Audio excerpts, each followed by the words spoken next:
Hello friends, good morning. আমরা ready হয়ে cab book করে নিয়েছি, ক্যাবে করে যাচ্ছি। বেরিয়ে পড়ছি আমরা আমাদের গন্তব্যস্থলে।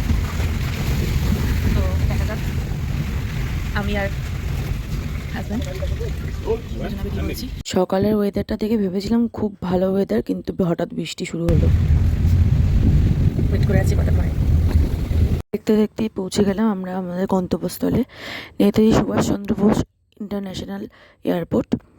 তো আমরা আমাদের বোর্ডিং পাস কমপ্লিট করে সমস্ত সরকারি মানে যা কাজ থাকে সেগুলো কমপ্লিট করে ভেতরে ওয়েট করছি কতক্ষণে আমাদের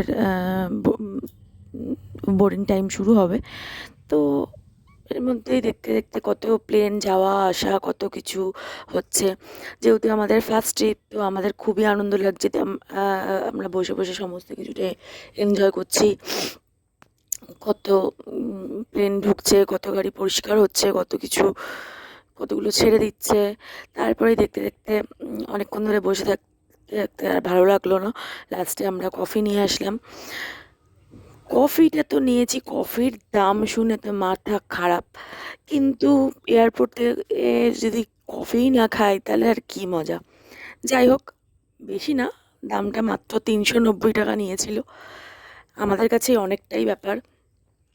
যাই হোক, তো কফিটা নিলাম।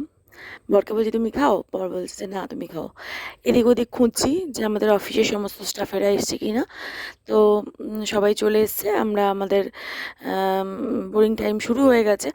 তো আমরা প্লেনের সামনে, মানে আমাদের প্লেনটা দেখো দাঁড়িয়ে আছে, এখানে দাঁড়িয়েও আমাদের একটু ফটো তুলতে হয়। লাস্টে একটুখানি টিকিটটা দিয়ে হাওয়া খেয়ে নিলাম। দূর থেকে প্লেনটা দেখি এত ভয় লাগছে, বাবা গো, সামনে যা এত বড় দুর্ঘটনা হয়েছে, মনের মধ্যে সবারই একটা ভয়।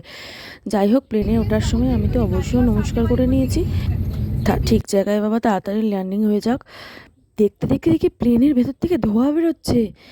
ওঠার আগেই একই অবস্থা। তারপরে বুঝলাম না, ওটা ধোঁয়া না, ওটা গ্যাস। যাই হোক, যদিও বা আমার সিটটা উইন্ডো সিট নয়, তাও ফার্স্ট টাইম জার্নি, এর জন্য পাশের যে দাদাটা বসছিল উনি আমাকে এই সিটটা দিয়ে দিয়েছে। নিজের থেকেই বলল যে সিটটা তুমি নেবে।